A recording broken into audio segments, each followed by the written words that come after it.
এই হলো তিস্তা নদী, যে নদীকে কালকে আমরা গাড়িতে আস্তে আস্তে রাস্তার দুপাশে দেখছিলাম।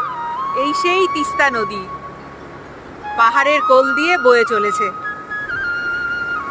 যে নদীকে দেখে সব কবিরা সবসময় প্রেমে পড়েছে।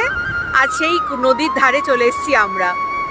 আমাদের মানে দারুণ লাগছে। এখন এখানে এসে বুঝতে পারছি কেন এই সমস্ত নদী পাহাড়ের প্রেমে কবিরা বারবার পড়েছে, আর তারা এত ভালো ভালো কিছু লিখে গেছে।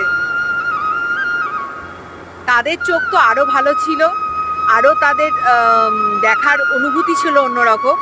আমি একজন সাধারণ মানুষ, তাতেই আমার এত ভালো লাগছে, মনে হচ্ছে আর বাড়ি যাব না, এখানেই থাকবো। আর এই ভোরবেলা এখন 5টা বাজে, এর বিউটিটাই অন্যরকম। আকাশে মেঘ করে আছে, পাহাড়ের গা বেয়ে দারুণ লাগছে, দারুণ।